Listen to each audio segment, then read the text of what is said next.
All right, we are recording. Hi, I'm Michelle Cobb. I'm Executive Director of the Podcast Academy. Welcome to everyone here today to talk about our big announcement, which was made this morning, to announce the name of the Podcast Academy Awards, the Ambies. And I'm here with my colleague, Joanna Lasquez, who works in the headquarters office with me. And then we're going to turn things over to Hernan Lopez and Rob Greenlee, who are the chair of the Podcast Academy, that's Rob, and the chair of the awards committee, that's Hernan. So as I said, we'll take lots of questions. You can feel free to use either the chat box or to kind of raise your hand and get called on. And I will turn things over to you, Hernan. All right, wonderful. Thank you, Michelle, Joanna, and thank you, Rob, for joining me and everybody who attended. We're very excited, as you can tell, about launching the first Ambies, the first audio, the first awards bestowed by the Podcast Academy in March 28th of next year is going to be the date. And one of the reasons why we wanted to have this session is to open up questions as we're about to start accepting applications or nominations effective Monday, the 19th.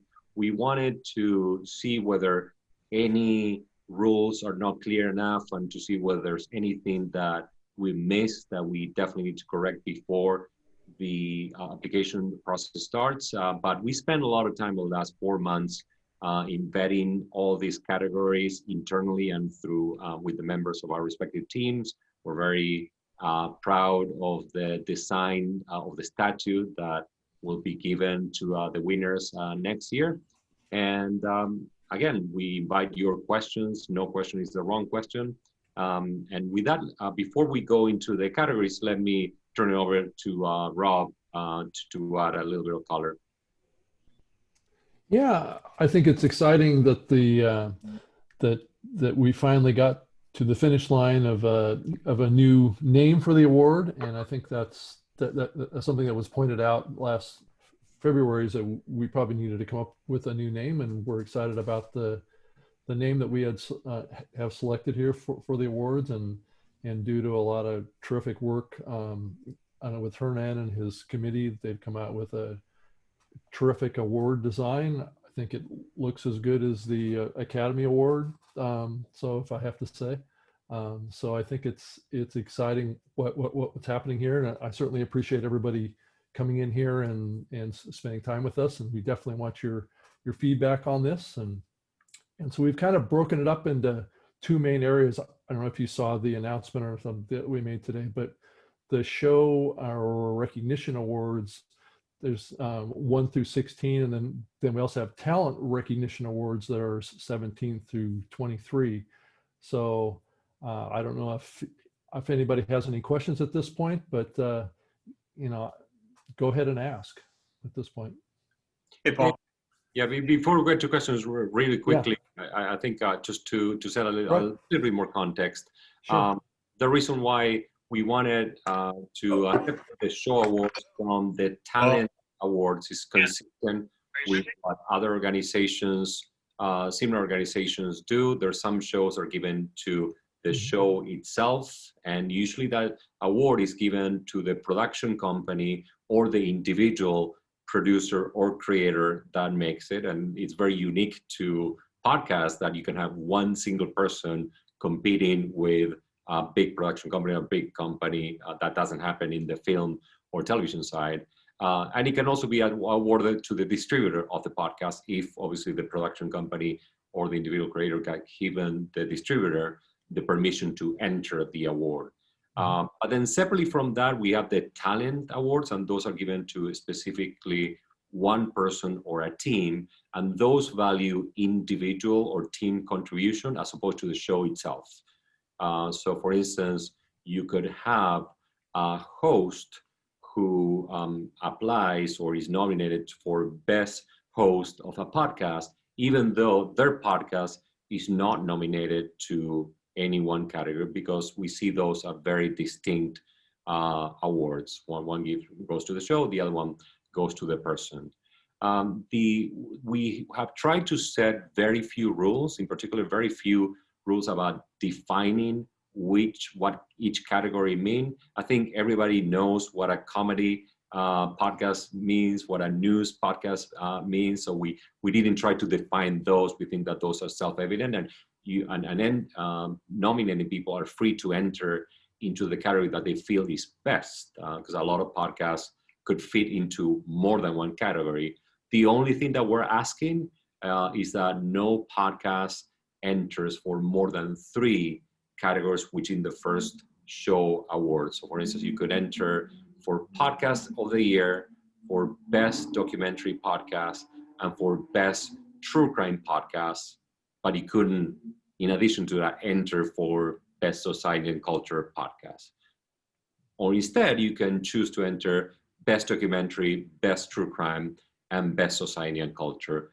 Each company or person who enters is going to take into account what's their best chance of winning. The reason why we're limiting the number of categories, that remember on this side, we're going to have a number of people listening to every single entry, and they must listen to every entry. This is not a popularity or a brand recognition contest. It's really an award based on quality. So the more entries that we have, it's the more work for people who are listening.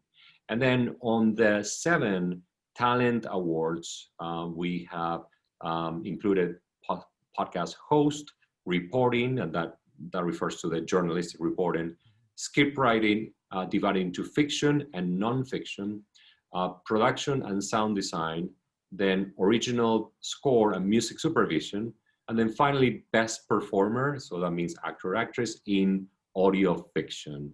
So we start simple. They're all in all 23 awards plus the Governor's Award, and that's an award to be separately given. We're not taking nominations, but will be driven internally by the governors of the Podcast Academy. And we think this is a number that is manageable and will create an inclusive and exciting show that will allow almost every kind of podcast to be recognized. I am pretty sure that if you're thinking about any one podcast right now, I can tell you which category it belongs. And that was one of our tests, that we needed to be able to assign every possible podcast to at least one of the categories. But at the same time, we didn't want to have too many categories. If you look at other awards that have been given over the decades, there are 50, 60 categories, and then that makes it more cumbersome. It makes the process more cumbersome, and then creates the challenge of having to divide the events and having to give some awards over a whole week, as it happens with one of the ceremonies. So we thought that this was a good slate to start. And again, we're super excited about it. We are starting to receive applications next Monday and through the 15th of December. And with that, let me turn it over to answer any questions. Yeah, there's a bunch of questions actually here. So one person was saying, I don't see anything for best kids and family category. Any thoughts on, why that wasn't included and adding that in the future? That's definitely one that we're open to adding in the future. You're right, that was one category that we left out this particular year, but that's something that we're open to adding in the future. Someone wants to know, are there any obvious gaps or things that we, feel that we left out in the 16 or couldn't include this year? By the way, I should say that almost every kids podcast can enter as one of the categories. So for instance, if I were War in the World, I would enter as Best Knowledge Science of Tech podcast. If I were Story Pirates, I would enter as Best Fiction podcast. So almost every podcast has another way of entering. Great point. So someone was asking, do we feel like there's, I know that we did a very thorough job of sort of looking at any categories. Is there any category you feel like got left on the cutting room floor that you regretted at all? No. Excellent. I think so. No, the first year. Excellent, yes. So someone wants to know, this is a great question, what are the costs associated with entries? So for members, the entry fee is $100 per category, and for non-members is $175. So if you do the math, It costs $100 to enter the academy. So it really, if you're not yet a member, you're probably not in this call, but if you know somebody who is, it makes perfect sense to become a member of the academy, because that, $75 is essentially almost paid for by your savings.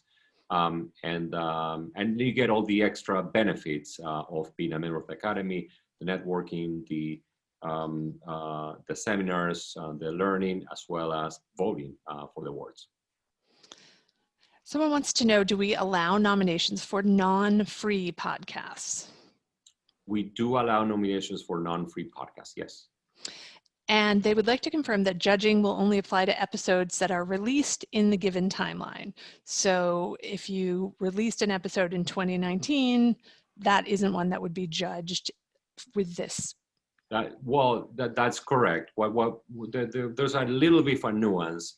We are asking and nominating podcasts to submit one. If it's an ongoing podcast that is not serialized, we are asking them to submit the episode that they want us to judge. And you obviously will submit your best episode. But if it is a serialized podcast, we're asking you to submit your first episode. So if you are a serialized podcast that maybe launched in late 2019 that bled into 2020, or that release episodes, that'll be the exception where your first episode would have fell in 2019. But other than that, we want an episode that aired in 2020. And the other thing that also we should bear in mind is that given that the eligibility period goes through the end of the year, but the nomination period closes on December 15th, if your podcast is going to be released in those 2 weeks, that's fine. You can enter the podcast episode. You need to give it to us in advance and certify that that episode will be released during those 2 weeks. Does that make sense? All right, questions coming in hot and heavy here. So first of all, people want to know if we're only judging in English this year, which is the case. Yes, yes. As we grow, we can look at other languages. So can you talk a little bit about the process? How are the winners selected? That whole piece.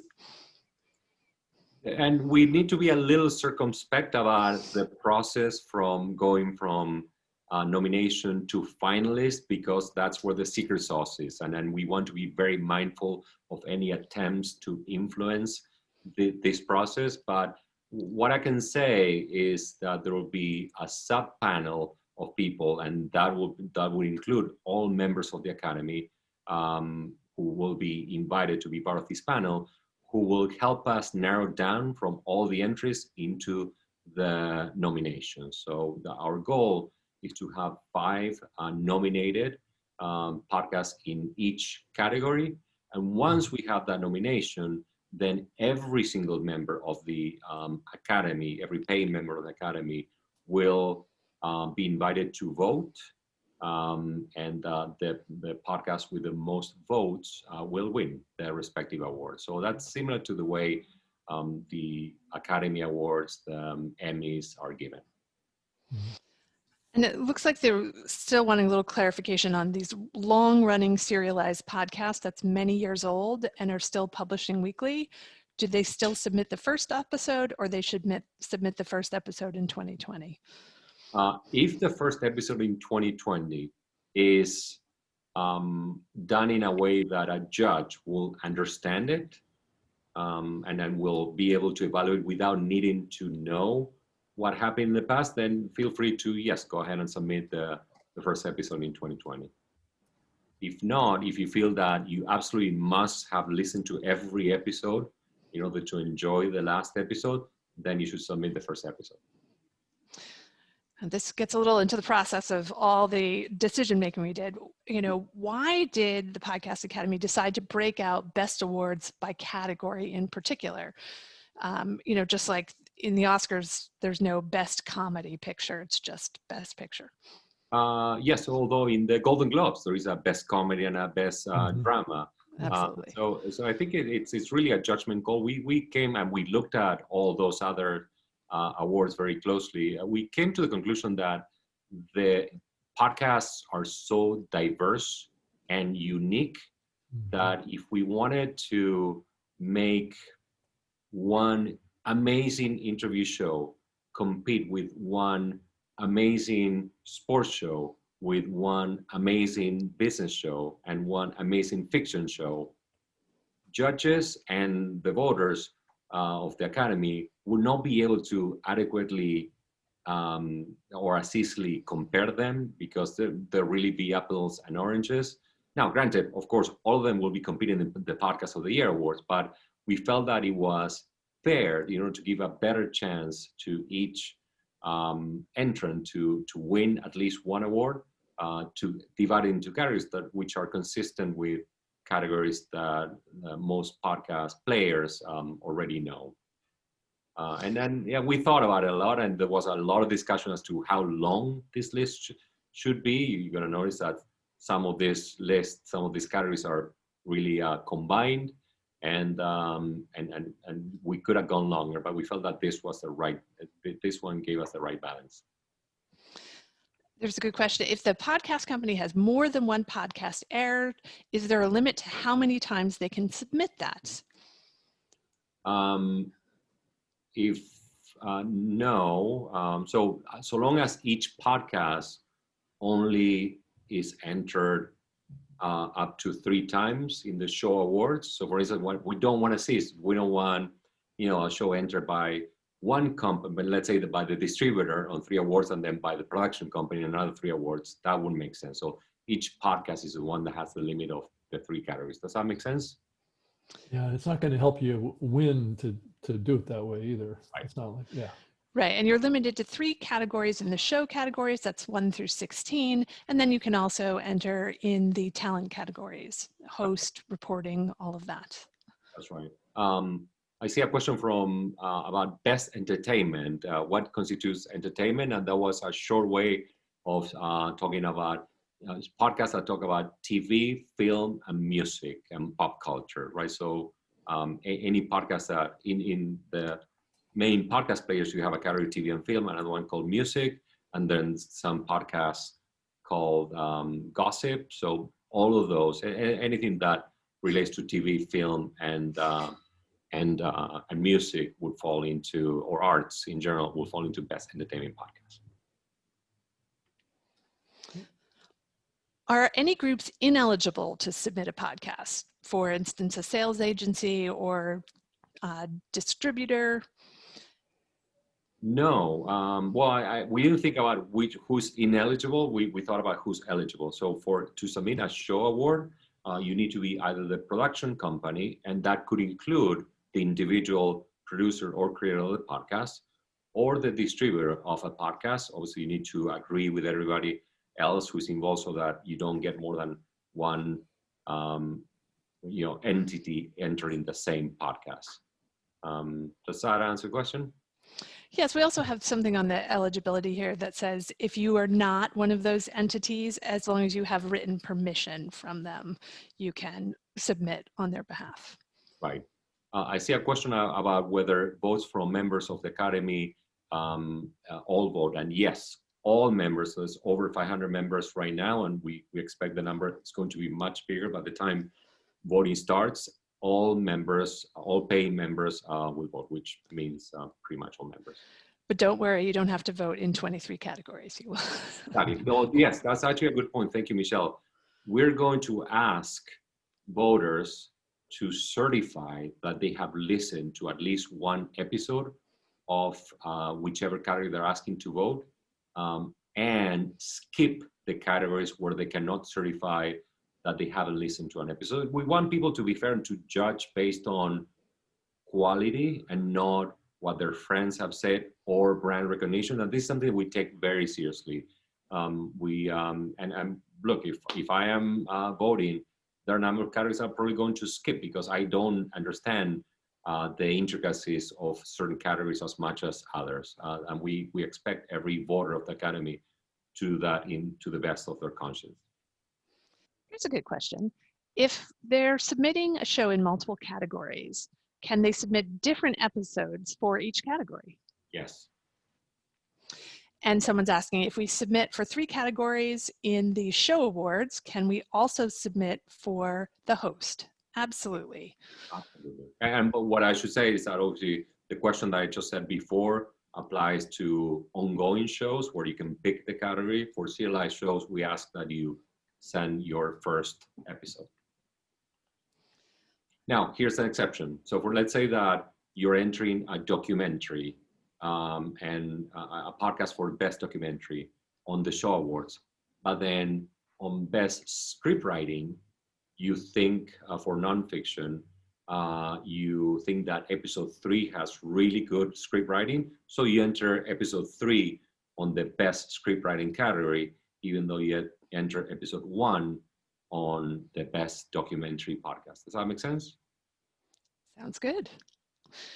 So here's an intricate question. How will members of the subcommittee that choose the finalists be selected? That's a process we're not ready to reveal at this stage, but in the next few weeks, all members of the Academy will receive a survey asking whether they'll be willing to be part of this listening panel.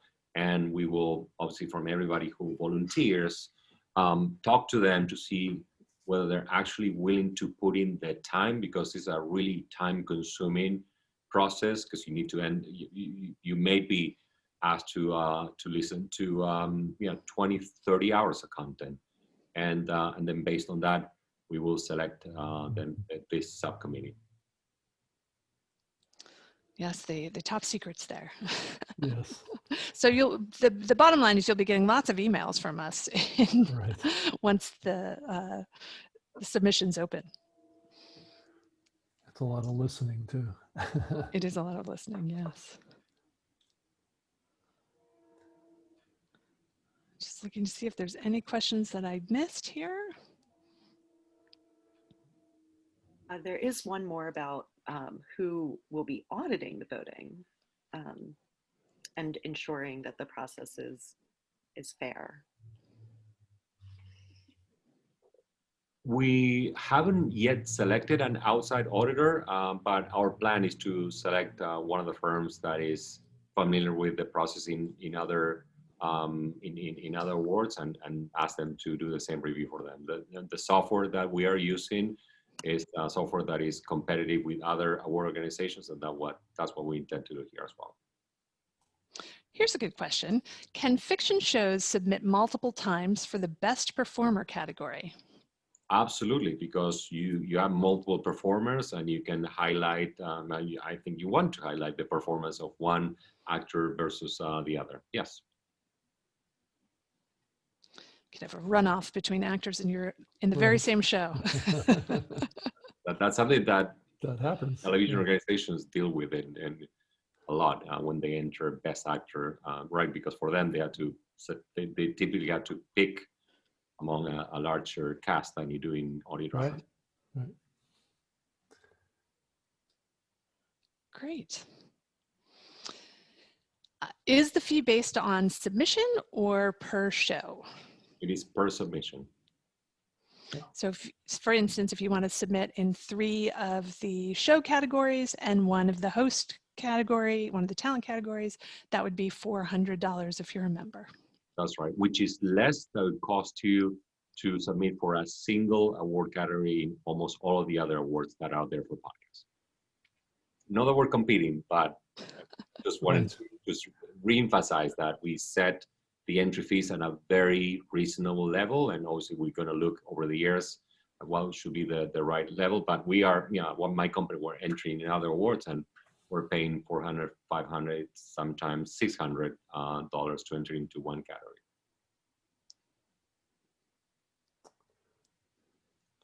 Are we planning for the awards to be virtual, in person, or a hybrid of the two? That's everybody's question. Yes. Right.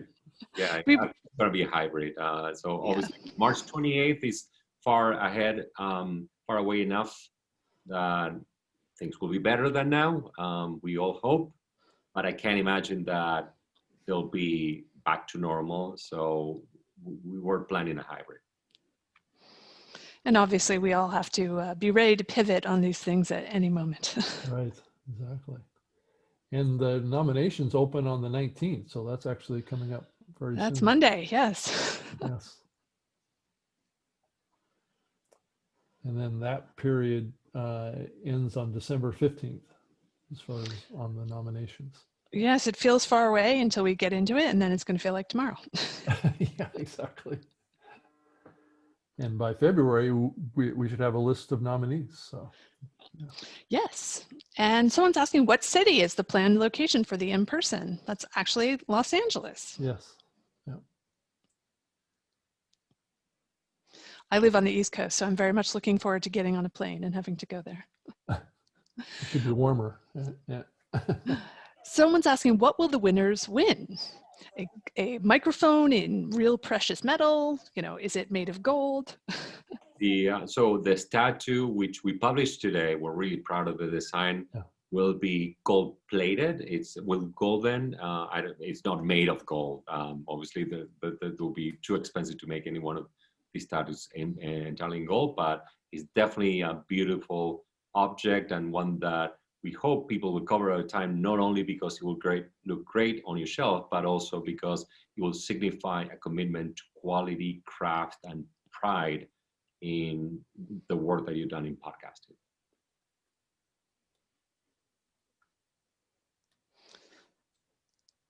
All right, I see the questions have slowed down. Any other questions? I guess we've made it through all the big ones. Yes.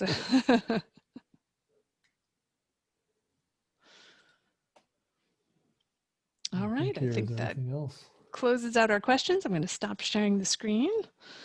And yeah, we thank you guys for attending. You know, feel free to unmute and say hello. Everyone's so quiet. You would think podcasters would be right on that mic. Hi. Hi, everyone. Well, yeah, it'd be great to hear comments too, not just questions. So if absolutely. You have thoughts comments, just in general. Yeah. Right. Thanks for accepting me, Rob. Yeah, no problem.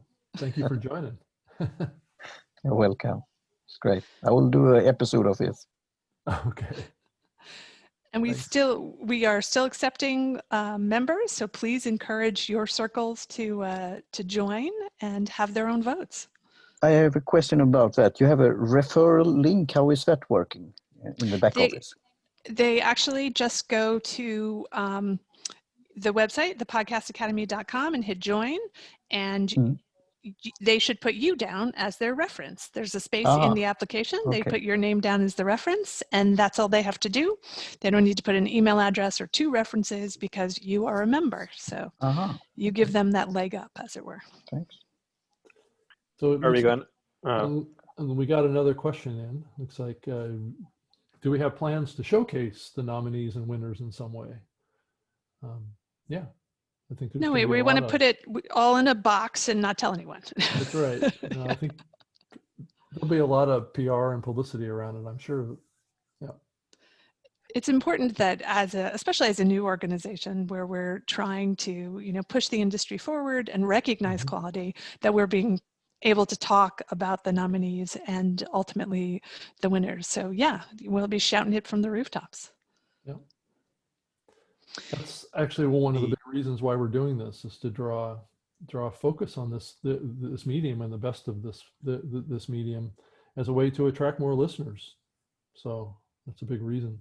Does the Podcast Academy have a podcast? No, we do not currently. Not yet, anyway. I would like one, but Joanna and I both work part-time, so that's one more thing we could not do, but someday. And we do have volunteer committees. You guys are all members, so feel free. I'm going to put my email in the chat box. We also put the link to the ambies.com. It's also on the Podcast Academy website.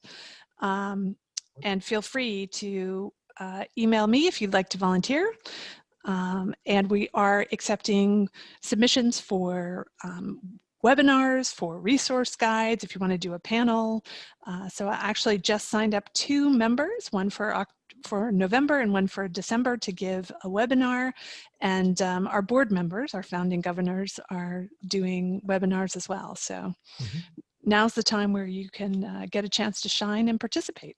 Oh, that's great. Michelle, is there some kind of committee that I can be on?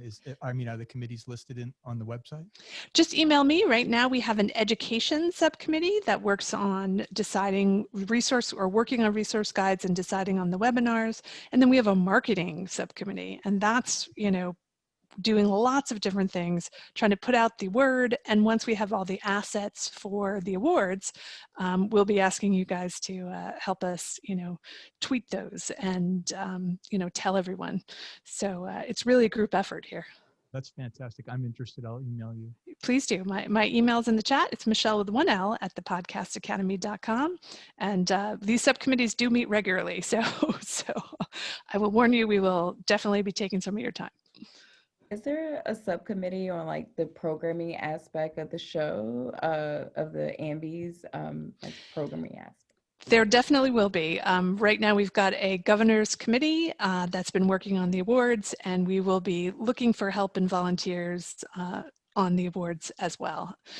Let us get to opening them first.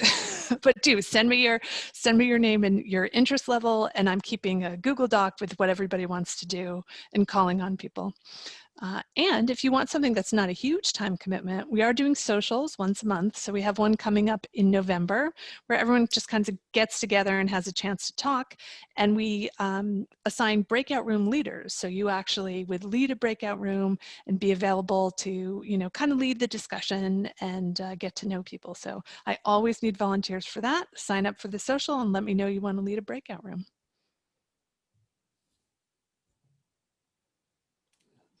Hey, Michelle, real quick question. These were initially announced, or the Academies was originally announced in February. Was that at the Podcast Movement or Yes, it was. That was, Evolutions? yeah. At Evolutions, right?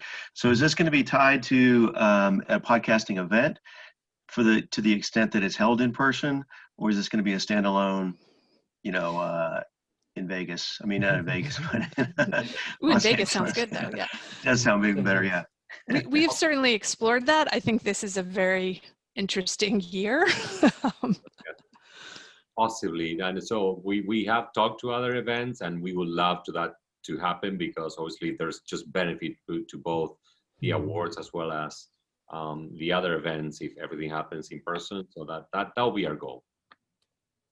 Yeah, because I'm sure there's a lot of events that have been postponed or canceled be excited to release their dates in 2021. And if you're locked into a specific day, time, and location, I think it would be kind of cool to combine the energies and the economies of scale and have a live audience, and recruit some more members. And it's just a win-win around if you can, if the stars align, I guess. Yeah, I absolutely. I think it would have made some sense to align it with the Podcast Movement Evolutions event in LA. But with things the way they are right now, there's just too much uncertainty around that right now. Yeah, when we talked about this originally on Valentine's Day, 2020, within a month, our thoughts and feelings had certainly changed as to what was going to happen. The first set of the founding board members actually met together in New York on March 4th. And you can imagine that, things changed very rapidly after that. So our thinking on that day and within 2 weeks had, as for everyone's, had changed enormously. Yeah. Maybe the bubble will still be available in Orlando. We can hold it there. Yeah, there you go. Excellent. Any other questions or comments? Yeah. And also, is there anything that you think that the Academy should be doing, or is there any ideas that you have about other things that you think we might be able to do to help you? Yeah, Rob, and I will talk about that on my podcast. I think internationally, it's lots of things that people are the famous podcasters, but they are famous for other radio, TV, and so on. Like in Sweden, it's lots of celebrities having podcasts. Right. But then you have indie podcasters that have done this for a long time. I think it's a great challenge, and I that's why I had a hard time to pick if I should be behind the mic or in front of the mic or under the mic, or I don't know, because I both have podcasts, and also inspiring people to start podcasts. Since 2006, I have inspired maybe 10 plus people and organizations starting their own podcast. Yeah. Mainly in Swedish, but also in English. So, yeah. And still it's when they have this podcast index list. Now, the other Curry has his own podcast index.com. Yep. But that list and I'm for commercials. I'm for good commercials and the market forces and so on. But there on that top list, it's only people from the state-owned TV, radio, and the celebrities and the big companies behind. Right. And still it's others out there. But I mean, I'm all for the market and will be found. And I think the Podcast Academy has a mission there to support, and like the indie podcaster documentary, The Messengers. Mm-hmm. So, and on international scale. Right. Yeah, we certainly long-term would like to have more international members. Right now, we have about 17% of our members are international. Great. And we're very pleased to say that, yes, we have lots of indie podcasters as members. So help us continue to spread that word. Yeah, as I said, for the record, I'm American. Work in America. I'm all for America, the founding fathers. But as I said, the big increase in podcasting consumption and starting podcast is globally, I think. And Rob, Absolutely. You probably have seen that at Libsyn and so on. Yeah, I mean, I think we early on made a decision that we wanted to open it up on a global basis and make this organization, aspire to be a globally representative type of organization. And I think that is our goal. It's not easy to roll that out though. So we're walking before we run, as the saying goes. That's good. Mm-hmm. And because I like what you did in February when you comment on Twitter and so on, it was a healthy discussion. Mm-hmm. Because then it was only the big players and big names that maybe they know from other areas, from mainstream media, but they didn't have the knowledge, experience from podcasting. Right. That's my 2 cents. Because you don't want to have it, I'm all for, as I said, America and the showbiz, but you don't want to have a gala like from Hollywood or that kind of thing. If you don't put a comedian like, what's his name, Javaris, that had a good time the last time at the, at the Academy. Yeah. Then I'm all for it. Ricky, I'm take it in a lighter note, but you don't want to have a Academy award that is only for the crowd, and that's why I asked about the real precious metal and the real stuff. Right. So, now I'm babbling too much, but you're welcome to join me as a guest on my podcast, and we could discuss this further. Okay. There you go. Couple quick things that we got on Rob here, if you don't mind. Sure. Please. Hey, bud. Yeah. So we had discussed this a little bit at the last membership meeting, or what do you call it? The social. Yeah. Thank you. Social. There you go. The social. And so one of the things that we were talking about is the plan. And while we got the board members here, it'd be great to hear from you guys directly about the plan to do things on more of a higher level. My understanding in coming into the Academy originally, in our original conversation, Rob, was that the intention, at least behind the Academy, was to keep things on a higher level, to really try to do what we can do to steer and elevate the medium as a whole, right, as opposed to being a community where we're looking to get involved with the kind of the nitty gritty of what it means to actually operate a podcast or market a podcast. I'm just curious if you guys can speak from your own perspective about what, if we're looking really big picture here, if you guys are really looking to get granular, because from my perspective, and I can only speak for myself, but from my perspective, the idea of doing things that a podcast movement or the other entities do in terms of being that resource, that ally, if you will, for the podcaster, right, felt very different to me than what I thought the original intention of the Academy was. I think we let them do what they do really well, and we kind of stand above that. But I just want to hear it from you guys in terms of really taking a stand for the elevation of the medium as a whole. Yeah, definitely. That's a good question, because our main goal is to elevate podcasts and to elevate, to celebrate quality and to raise awareness. of podcasts and turn podcasting into part of the cultural conversation in the US and worldwide. At the same time, we are a membership organization, so anything that we can do to help our members succeed, that it's within our reach, we should do. Obviously, without taking away from what all of those other great organizations do, we'll never compete with Podcast Movement. We can't. It's just not our place. But having these seminars, having the mentorship program, having the socials, just allowing members to connect with one another in order to get better exposure and better work opportunities. I think those are all things that the Academy should be doing, and we should. What we want over time is to have every member of the Academy be a proud member of the Academy who is very active and willing to participate and would be a member even if there were no awards, right? So that's our threshold. Obviously, the award will be always a big part of what the organization does, but we want people to feel that their membership fee is worth it and their participation is worth it. Does that answer the question? Yeah, I mean, maybe Rob, because I know just based on our initial conversation, maybe you can speak to that a little as well.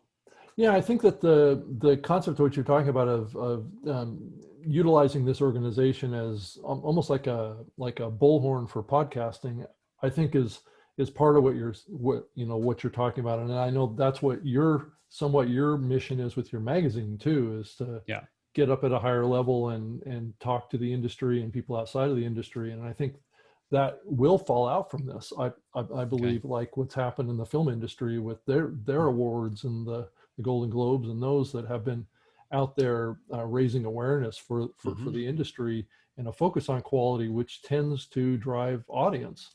So as far as audience growth, and that will trickle down to all podcasts at all levels. But I do think that the global orientation of this organization is really, I think, where we can really drive some real benefits.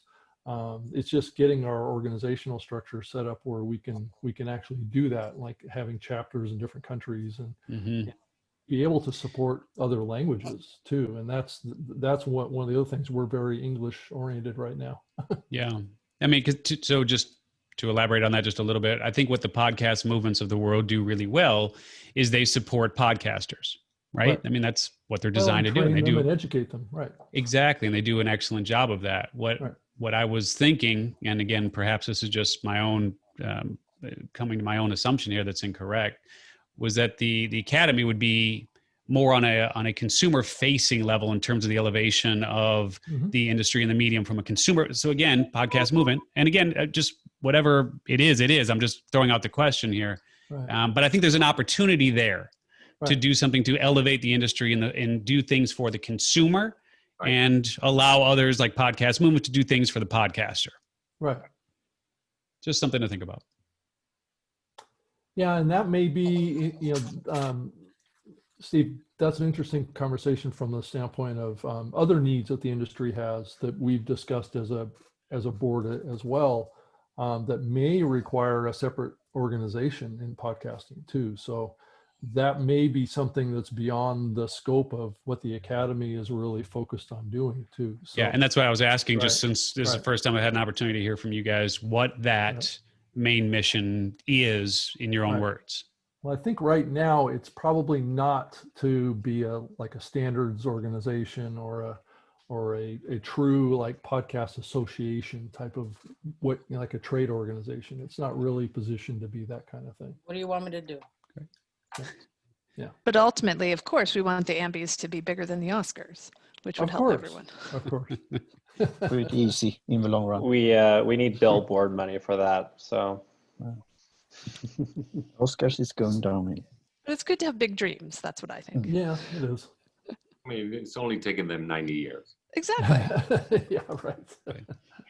Yeah. And as long as I have it, second question was going to be, Hernan, if the 9-figure offer comes in, are we still going to see you on these calls?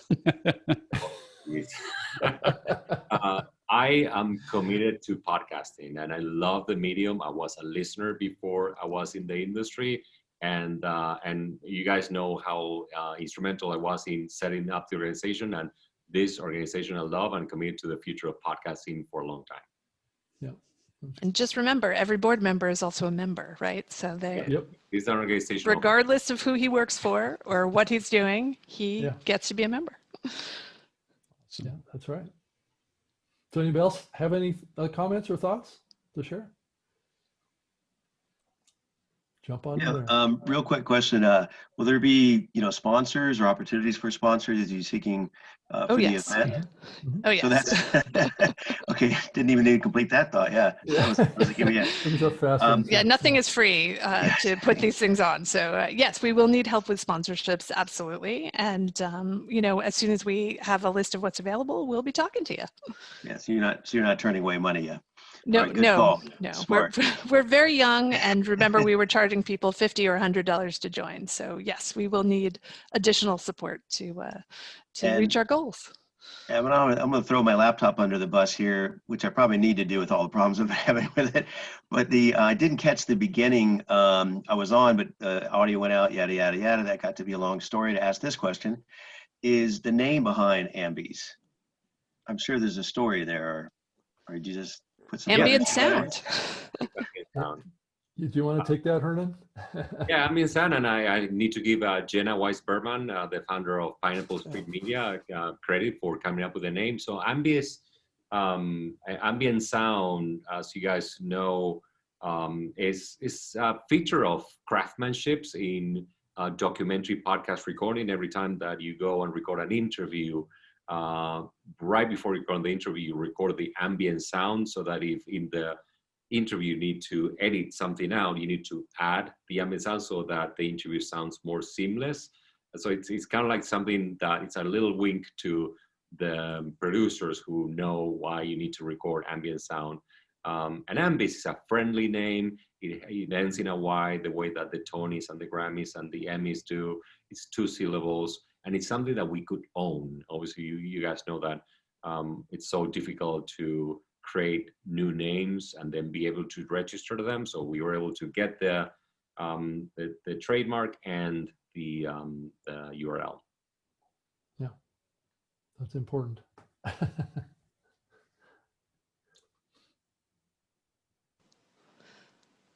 All right. Great. Well, I think we have wound down here. I want to thank everyone for coming today, and Hernan and Rob for adding lots of insight into what's happening at the Podcast Academy. We encourage you to encourage other people to join, and of course to volunteer. And if you have any follow-up questions, my email is in the chat box, and you can email info@thepodcastacademy.com at any time for an answer. All right. Wonderful. Thank you, everybody. Thanks for coming. Thank you. Thank you all.